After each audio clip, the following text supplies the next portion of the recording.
Olá! Começa agora pela TV Pinheiro o Trocando Ideias, o seu programa de variedades. Na edição de hoje vamos falar sobre o mês de maio, que vem com datas especiais como o Dia das Mães e também é considerado o mês das noivas. Que tal bater esse papo com a gente?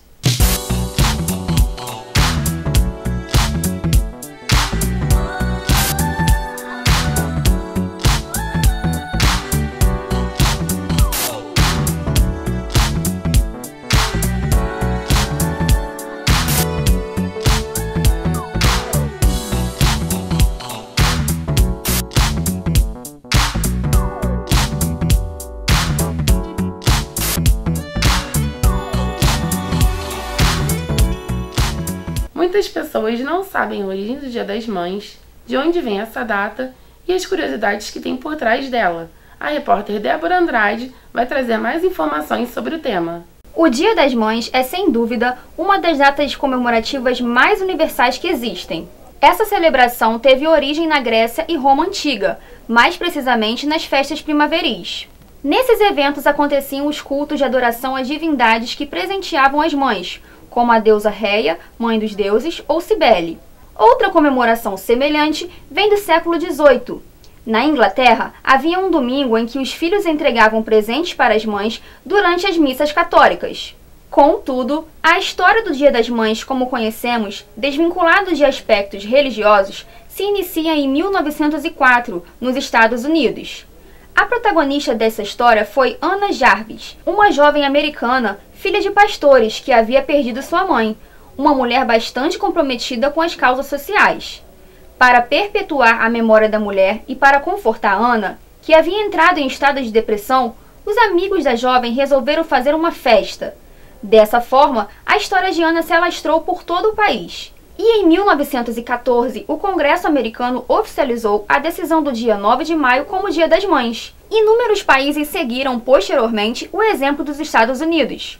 O primeiro Dia das Mães brasileiro foi promovido pela Associação Cristã de Moços de Porto Alegre, no dia 12 de maio de 1918.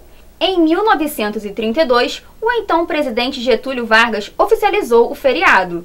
E para explicar um pouco mais sobre os desafios da maternidade, nada melhor que uma mãe experiente para falar sobre o assunto. Professora, jornalista Ana Paula Goulart. Obrigada pelo convite. Estou aqui com muito carinho para falar sobre um tema que me é muito caro, né? Eu, desde muito nova, sempre quis ser mãe. Minha irmã foi mãe antes de mim, ela é mais velha que eu, e eu tinha 15 anos, falei com a minha mãe, falei assim, ai mãe, eu quero um bebê. E aí ela falou assim, não, mas antes de você ter um bebê tem que passar por todo um processo, minha filha, calma, vai com calma e tal. Eu fui mãe relativamente bem cedo e atualmente tenho 2 filhos. Como é conciliar o trabalho e estudo e o doutorado com o tempo com seus filhos? Então, eu costumo dizer assim, o que a gente tem de mais caro hoje na vida é o tempo, né? É pesquisa, eu dou aula em 5 faculdades, então tenho 5 frentes universitárias. Eu deixei há pouco uma vida louca de redação, né? E sempre me culpei muito por isso, porque às vezes eu passava mais tempo com as pessoas na redação, no jornalismo, do que com meus filhos. Um exemplo disso é, meus filhos hoje não me chamam para ir ao cinema. Por quê? Porque desde pequenininho essa prática foi com o pai. A mamãe está trabalhando feriado, a mamãe está trabalhando fim de semana, domingo e tal. Então eu vou pro cinema com o papai. Deixa a mamãe no trabalho, eu vou pro cinema com o papai, desde bem pequenininho. Então hoje eles se acostumaram a não me chamar pro cinema. Inclusive eles foram ontem ao cinema, os 3 juntos. Quer ir, mãe? Tipo, é uma coisa meio assim, sabe? Tipo, você não quer ir não, né? Você tem algum trabalho para fazer. Isso já tá na subjetividade deles. Mas depois eu percebi que isso faz parte da vida contemporânea, né? Não adianta você ficar angustiada por acumular maternidade. E aí são escolhas que a gente faz na vida, né? Então eu sou jornalista, eu sou professora, eu sou pesquisadora, sou doutoranda. E sou mãe também. E a gente tem que ser qualquer outra coisa, e tem que sair com as amigas. Eu acho que a gente tem que conseguir, nesse mundo contemporâneo, compor tudo isso de uma forma satisfatória. E entendendo também que o filho é uma etapa desse mundo todo que a gente vive, né? A maternidade é algo mágico, mas você também não pode ser refém dos seus filhos nesse sentido de se culpar por não ter tanto tempo para exclusivamente dar ao seu filho. Falo no meu caso que eles já estão criados praticamente, né? Deve ser difícil mesmo você manter uma rotina de trabalho junto com os filhos, como você acabou de explicar, né? É complicado. Acaba dando para conciliar, mas... Hoje, eu fiz uma estratégia. Coloquei eles para trabalhar também. Então, assim, vamos dividir um pouco essa culpa, né? Vocês também não têm tempo para ficar com a mãe. Mas, assim, a gente tem uma rotina familiar, eu, meu marido e meus filhos, de sempre jantarmos juntos, né? Passar a ata do dia, como foi o dia de todos. Então, meus filhos já estão fazendo faculdade. Obviamente não quiseram ser jornalistas, porque eles querem ir ao cinema, né? Eles querem ter fim de semana. São publicitários, porque eles têm formação para ser publicitário, estagiando, enfim. E hoje eu acho que a gente divide um pouco isso. O desafio de ser mãe cedo foi muito bom para mim, porque embora eles tenham 1 ano e 4 meses de diferença, um tem 20, eu acho que eu já estou até antecipando um pouco do que você pretende saber. Um tem 20, vai fazer 21, e o outro tem 19, então é 1 ano e 4 meses, praticamente gêmeos. Foi uma fase muito louca da minha vida, em que eu tinha que trabalhar, estudar, dar conta de casa e tudo que a vida consome da gente, né, propõe. E eu olhava, hoje eu olho para trás e eu falo assim, nossa, como eu dei conta. Mas por outro lado, eu acho que o filho dá uma força pra gente também, sabe? Entendeu? Eu ia aproveitar para te perguntar isso, como é a Ana antes de ser mãe e a Ana hoje? Então, Ana Paula. Não é muito diferente, porque a Ana é sempre muito agitada, sempre foi muito agitada. Então, assim, é uma Ana que sempre foi proativa, é uma Ana que tem insônia, que dorme pouco, que quer fazer tudo ao mesmo tempo, um monte de coisa. E que quando foi mãe, que normalmente aconselho as mães durmam, né? Porque os bebês não deixam a gente dormir enquanto bebês. Adolescentes também dão tanto trabalho quanto, mas são outras naturezas. Quando eu comecei a ter que criar os meninos com essa ideia de proatividade, de ter que fazer tudo ao mesmo tempo, te dá uma força, porque você tem que fazer tudo ao mesmo tempo e mais o seu filho. Então não tem muita diferença dessa Ana lá e cá, não. É só mais um elemento, no meu caso 2 elementos, né? Se a gente parar para pensar, o marido, que é o terceiro filho, que dá tanto trabalho quanto, né? Verdade. Quais são os maiores obstáculos para você criar seus filhos no mundo de hoje? Olha, essa é uma pergunta que eu me faço constantemente. Muita gente falando, você foi mãe nova, né? E eu agradeço muito, porque eu acho que se eu tivesse um filho hoje, talvez pela maturidade, pela idade, mas pela condição política e econômica do país que a gente está passando, pela formação, eu fico muito preocupada. Eu tenho sobrinhos pequenos, então eu fico muito preocupada assim, qual a formação histórica, ideológica que o meu sobrinho vai ter enquanto criança brasileira. Isso me preocupa muito. Hoje eu sento à mesa com os meus filhos e discuto política, economia. Eu consegui, tudo bem, eu e meu marido nós somos professores, talvez a gente tenha uma visão mais recortada nesse sentido, a gente possa passar para ele alguns valores, mas eu acho que eu me preocuparia muito mais. Mas, por outro lado, eu, por exemplo, ainda sou louca para adotar. É quase sendo avó, imagina. Meu filho tem 21 anos, como eu falei, vai fazer agora, mas eu ainda sou louca para adotar. Por enquanto, meu filho é o doutorado, ainda tem tempinho, assim. Inclusive, a adoção é um dos temas do programa Trocando Ideias de hoje. Que muito curioso, porque assim, a adoção é muito caro para mim. Normalmente, as pessoas que querem adotar bebezinhos, né? De olhos claros e tal. E eu e os meus filhos, meu marido, e a gente tem muita vontade de adotar 2 irmãos, meninos, mais ou menos com 8 anos. Porque justamente quando eles são separados com 10 anos, quando eles vão para os abrigos, em determinado momento eles têm que ser separados. Eu acho que a única coisa que tem uma criança órfã é um ou outro, né, de irmão. Então a gente tem essa vontade, mas por enquanto com meu filho ainda caçula é o doutorado. E como seu filho se sente com essa questão? de adoção? Ele quer ter um irmãozinho, ele é a favor? Os dois já são loucos para ser pais.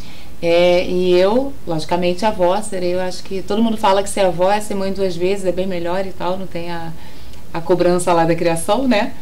Mas eles curtem também, eles querem também, concordo. Você já passou algum dia das mães longe dos seus filhos, Ana Paula? Então, não. Meu filho tem 21 anos, o mais velho, e o mais novo 19, e eu nunca passei. Mas, curiosamente, esse ano vai ser o primeiro ano que eu vou ficar longe deles, porque o Lucas faz aniversário e vai casar, né, a data, ele faz aniversário no dia 6 de maio, e o Dia das Mães é próximo, e ele vai viajar com os amigos, comemorar e tal, e ele falou, mãe, 21 anos, né, eu falei, meu filho, acho que tá na idade, né, de soltar, já tá, liberar mais coraçãozinho e fica apertado. Obrigada, Ana, pela entrevista. Imagina, eu que agradeço, esse tema é muito interessante. A gente vai fazer um pequeno intervalo e na volta vamos ver o que os filhos estão preparando para as mães.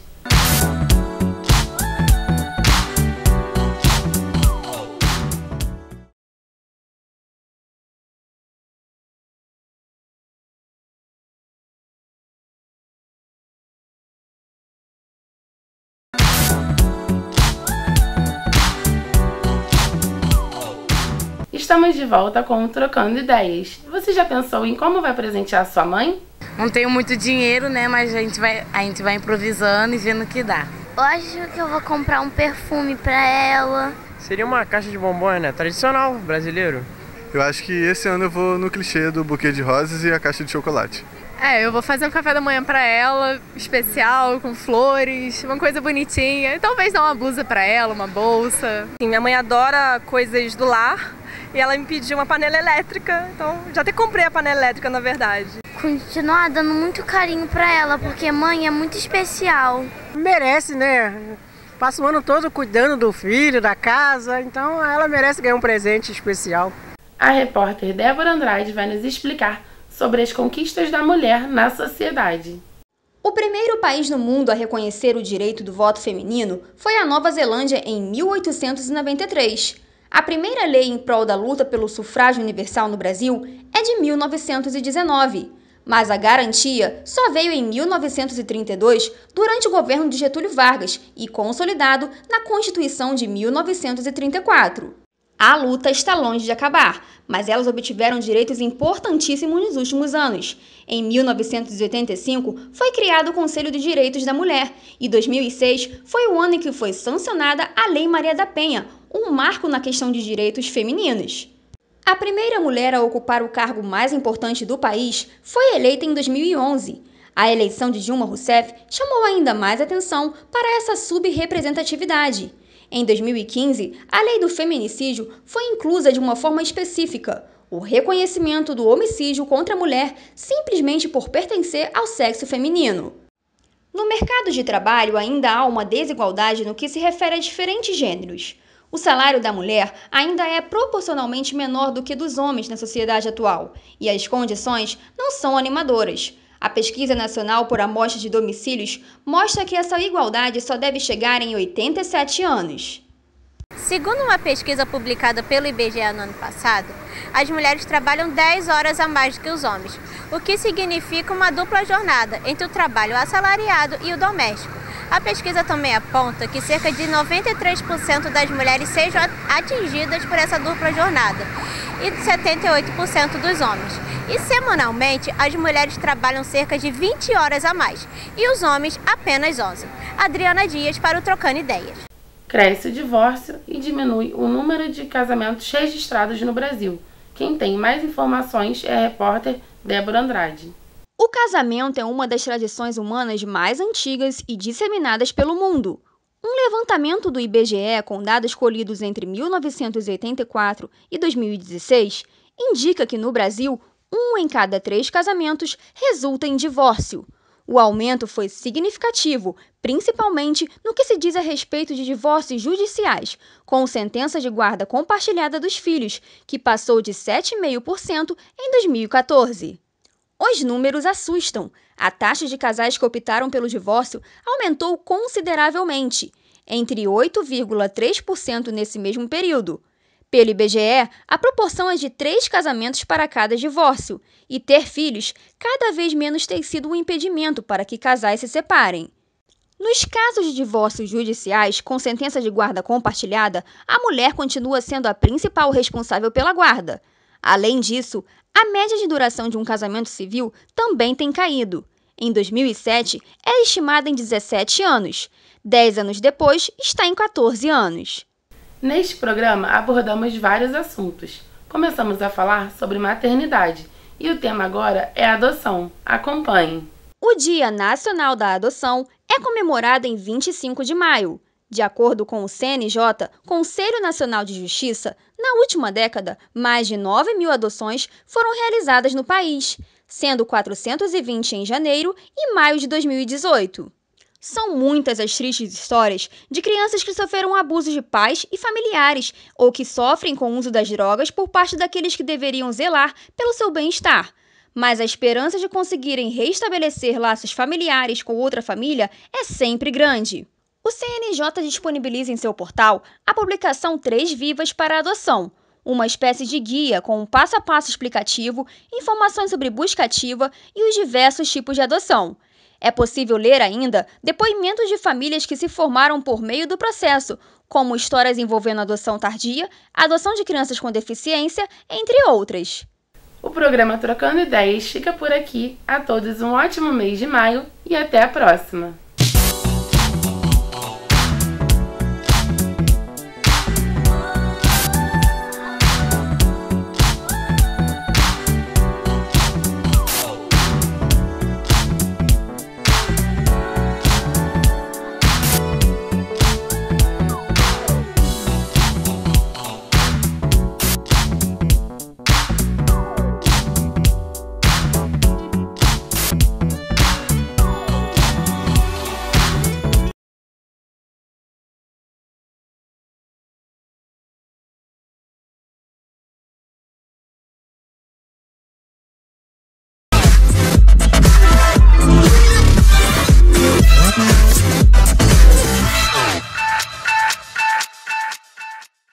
Desde a sua invenção, o plástico trouxe enormes avanços e faz parte do dia a dia de qualquer pessoa. Criado há mais de 150 anos, o material se tornou popular de fato entre as décadas de 1940 e 1950. Foi aí que muitos produtos começaram a ter o plástico como sua principal matéria-prima. Mas, apesar de suas inúmeras funções e vantagens inquestionáveis, o material tem se tornado uma ameaça. Em 2012, o Instituto Oceanográfico da Universidade de São Paulo, em parceria com a ONG Plastivida, realizou um levantamento no litoral brasileiro que diz que 95% do lixo encontrado nas nossas praias é composto de plástico. E a grande vilã dessa história é uma velha conhecida, a sacolinha plástica. Não foi à toa que ela conquistou todo mundo. Leve, impermeável e cheia de funcionalidades, a sacolinha se popularizou durante a década de 70 e virou símbolo da sociedade de consumo. Mas hoje, o que era solução virou problema. Afinal, como se livrar de um produto que pode durar séculos? Algumas medidas prometem frear essa degradação. Aqui no estado, por exemplo, uma lei sancionada no último dia 26 de junho pelo governador Luiz Fernando Pezão determina que em 18 meses as sacolinhas plásticas tradicionais, essas que derivam do petróleo, saiam de circulação. Ou seja, a partir de dezembro de 2019, todas as sacolinhas deverão ser de material biodegradável. Na cidade de São Paulo, a lei foi regulamentada em 2014 e os supermercados só podem fornecer sacolas que sejam de material reciclável. Enquanto o tempo de decomposição de uma sacola regular é de mais de 1 século, as biodegradáveis duram apenas 2 anos na natureza, segundo fabricantes. A medida parece agradar ambientalistas e cidadãos que se importam com o futuro do planeta. No entanto, o dano ambiental vai até diminuir, mas as dúvidas devem aumentar. Eu acho muito válido, realmente a gente sabe que é uma coisa que tem um impacto ambiental muito ruim, né? Mas... por outro lado, eu espero que isso venha acompanhado de outras coisas, né? Que não seja só não acabe gerando mais problemas para o consumidor. Tem que ter o mecanismo de pessoas chegarem com as compras em casa e também para outras coisas, que as sacolas plásticas acabam servindo para outras coisas no dia a dia, né? Descartar o lixo e coisas assim. A gente não tem uma coleta seletiva, formas de a gente não precisar delas em outras coisas. Tentando amenizar os impactos das sacolas tradicionais, alguns supermercados disponibilizam à venda sacolas retornáveis que garantem mais durabilidade e comportam mais produtos. O gerente desta loja explica como funciona a política de incentivo aos clientes. São 185 lojas no Brasil que praticam que vende essa sacola. E esse lucro são repassado para uma instituição que todo ano repassa o lucro dessa sacola, né? E assim, nesse caso é um preço acessível, né? Para que todo cliente possa comprar esse produto. Como as novas sacolinhas derivam de materiais renováveis, o processo de produção é mais caro e os comerciantes estão autorizados a repassar o valor aos consumidores. Mudanças no bolso, mas um fôlego para o planeta. Eu acho ótimo. No início vai ser difícil, porque toda mudança tem um tempo para a gente poder se acostumar, mas depois na Europa é assim, os outros países são assim, e o pessoal já se acostumou. Hoje o nosso bate-papo é com as influenciadoras digitais Luana Almeida e Thaís Montezano. Você precisa de dica de livros? Então vamos lá conhecer a dupla literária.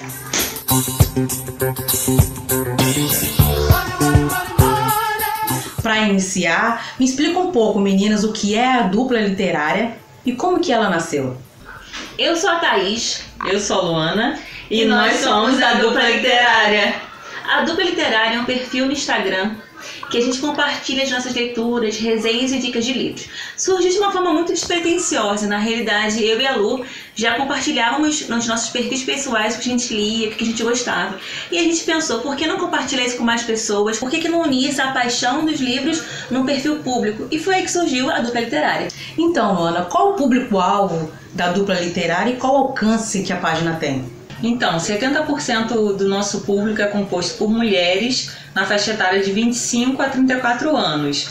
A maioria é daqui da região sudeste mesmo, mas nós temos público até nos Estados Unidos e em Portugal.